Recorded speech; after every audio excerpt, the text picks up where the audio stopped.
مشکل ہو جائے گا۔ ابا کے بار بار پوچھنے پر پولیس والوں نے ہمیں بتایا کہ ابا جس گھر کی تعمیر کر رہے تھے وہاں سے اچھا خاصا سونا اور پیسے چوری ہو گیا تھا۔ انہوں نے بتایا کہ چور نے تعمیر ہوئے گھر پر اور پرانے پورشن کے دروازے توڑ کر گھر میں داخل ہوا تھا اور آرام سے سارا سامان چوری کر کے لے گیا۔ گھر والوں نے سارا شک ابا اور ان کے ساتھ کام کرنے والے مزدوروں پر ظاہر کیا تھا۔ اس کے گھر کے مالک نے پولیس کو بتایا کہ مستری مزدور سارا دن گھر میں گھسے رہتے تھے اور ہر چیز کا جائزہ لیتے رہتے تھے، اور جب وہ لوگ ایمرجنسی میں گھر سے گئے تو مستری مزدور موقع غنیمت جان کر وہیں رک گئے تھے اور ان کے چلے جانے کے بعد آرام سے چوری کر لی۔ ابا قسمیں کھاتے رہے کہ یہ سب سراسر الزام ہے، انہوں نے اس گھر کا 1 روپیہ بھی نہیں اٹھایا تھا، اور یہ بات میں ابا کے کہنے سے پہلے جانتا تھا۔ میرے ابا نے مشکل ترین حالات میں بھی کبھی چوری کا نہیں سوچا تھا۔ ہم نے گھر میں کئی بار فاقے بھی کیے تھے، مگر تب کبھی یہ جرم نہیں کیا، تو ابا کو کیا ضرورت تھی ایسا کرتے، جبکہ اب تو ہمارے حالات بھی سنبھل چکے تھے۔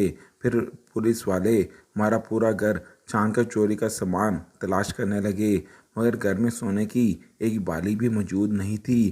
جب کچھ نہ ملا تو ان پولیس والوں نے میرے ابا کو گردن سے پکڑ کر گھسیٹتے ہوئے گاڑی میں ڈالا اور وہاں سے لے گئی۔ وہ منظر میری زندگی کا سب سے اذیت ناک منظر تھا۔ مجھے ایسی تکلیف تو تب بھی نہیں ہوئی تھی جب ابا کے ساتھ حادثہ پیش آیا تھا اور وہ خون میں لت پت ہسپتال پہنچائے گئے تھے۔ میرا بوڑھا باپ جسے گھر سے نکلتے وقت میں احترام سے ان کا ہاتھ پکڑ کر باہر لے جاتا تھا، آج میری نظروں کے سامنے اسے بدتمیزی سے گھسیٹ کر لے جایا گیا تھا۔ ہمارے قانون اور سب اداروں میں عزت صرف پیسے کی ہے، یہاں عمر کا لحاظ کسی میں نہیں، اور شاید یہی وجہ ہے ہماری قوم کبھی ترقی نہیں کر پائی۔ یہاں جرم ثابت ہونے سے پہلے ہی غریب کے ساتھ جرم کی طرح سلوک کیا جاتا ہے۔ میری ماں سینہ پیٹتی روتی رہی، میری بیٹیاں سہمی ہوئی تھیں۔ میری بیوی اپنا بھاری وجود لیے گھبرائی ہوئی میری ماں کو سنبھالتی تو کبھی اپنی بیٹیوں کو بہلانے کی کوشش کر رہی تھی۔ میں نے ماں کو تسلی دی، ان کو دروازہ بند کرنے کا کہہ کر گھر سے نکلا اور سیدھا تھانے پہنچ گیا۔ میں نے ابا سے ملنے کی بہت کوشش کی مگر مجھے ملنے نہیں دیا گیا۔ بہت بھاگ دوڑ کے بعد مجھے ایک دوست نے بتایا کہ اس کا بڑا بھائی اسی تھانے میں عام سا سپاہی تھا۔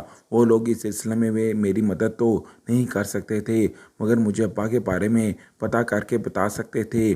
اس سپاہی نے مجھے بتایا کہ ابا کی طرح باقی مزدور بھی خالی ہاتھ تھانے لائے گئے تھے۔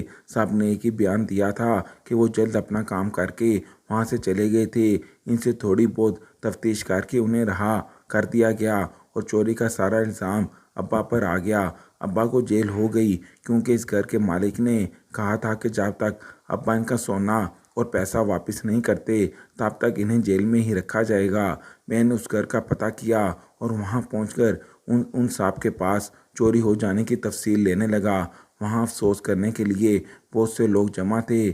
میں اس آدمی کو یقین دلانے کی کوشش کرتا رہا کہ میرا باپ چور نہیں ہے۔ میں اس سے درخواست کرتا رہا کہ وہ پولیس سے کہہ کر اصل چور ڈھونڈنے کی کوشش کریں، کیونکہ میرا باپ ساری عمر بھی جیل میں بیٹھا رہا تو ان کا سامان کبھی نہیں نکلے گا۔ میری وضاحت پر وہ آدمی بھڑک اٹھا اور مجھے دھکے دینے لگا اور غصے سے نہ جانے مجھے کیا کیا کچھ بولتا رہا کہ تم غریب لوگ دنیا کے سامنے معصومیت کا لبادہ اوڑھتے ہو اور خود کو مظلوم بنائے رکھتے ہو، مگر اصل میں تم لوگوں کے گھر خالی کر کے اپنی جانیں بنا لیتے ہو۔ میں چپ چاپ اسے دیکھتا رہا۔ میری بار بار فریاد پر اس نے صرف اپنی زبان سے تیر نہیں چلائے تھے بلکہ میرے منہ پر تماچے بھی مارے تھے۔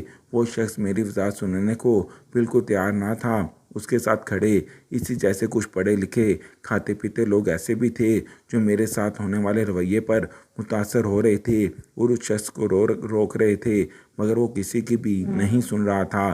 وہ لوگوں کے روکنے پر الٹا چیخنے لگتا کہ اس کے بچوں کی شادی ہونے والی تھی، وہ سارا زیور کچھ دنوں پہلے گھر لایا تھا۔ میرے باپ نے وہ سب کچھ چرا لیا ہے۔ وہ بول رہا تھا کہ میں اپنی بیٹی اور بیٹے کے سسرال والوں کو کیا منہ دکھاؤں گا۔ میں سوچ رہا تھا کہ صرف سونا نہ دینے پر کیا امیروں کے ہاں شادی نہیں ہو سکتی؟ کیا ان کے نکاح سونے کے بغیر جائز نہیں ہے؟ مجھے بھی احساس تھا کہ جمع پونجی چاہے غریب کی ہو یا امیر کی، سب کے لیے اہم ہوتی ہے، مگر بغیر ثبوت کے وہ لوگ ایک غریب بوڑھے انسان کو جیل میں ڈال کر اس کے گھر والوں کو لعنت دے رہے تھے۔ میں مایوس سا اٹھا اور گھر پہنچ گیا، مگر میرے گھر کے دروازے پر تالا لگا دیکھ کر میرے ہوش اڑ گئے تھے۔ میں نے گھبرا کر اپنے ساتھ والوں کا دروازہ بجا کر اپنی بیوی اور ماں کا پوچھا، تو وہ بولے کہ شام کے وقت میری بیوی کی طبیعت اچانک خراب ہو جانے کی وجہ سے میری ماں اسے قریبی کلینک میں لے گئی تھی۔ میں بھاگا بھاگا وہاں پہنچا تو میری ماں اداس سا چہرہ لیے سامنے کھڑی تھی۔ میں ماں تک پہنچا تو وہ امید بھری لہجے میں ابا کے بارے میں پوچھنے لگی۔ میں نے مایوسی سے سر جھکایا تو وہ گمسم سی ہو گئی۔ میں نے ماں کو تسلی دی اور اپنی بیوی کا پوچھا تو ایک نرس مجھے مبارک دینے لگی، کیونکہ اس بار پھر میری بیٹی ہوئی تھی۔ مجھے اطلاع دیتے ہی میری ماں کا ضبط ٹوٹ گیا۔ اب وہ پھوٹ پھوٹ کر رونے لگی۔ میرے چپ کروانے پر بولی کہ کاش ہم لالچ نہ کرتے، ابا کو یہ کام لینے سے منع کر دیتے، اس کی صحت ویسے بھی اب پہلے جیسی نہیں رہی تھی۔ میں اپنی ماں کو سینے سے لگائے تسلیاں دیتا رہا کہ ابا بے قصور ہیں اور یہ بات وہ جلد ثابت ہو جائے گی۔ میری بیوی کی حالت سنبھلی تو ہم اسے گھر لے آئے۔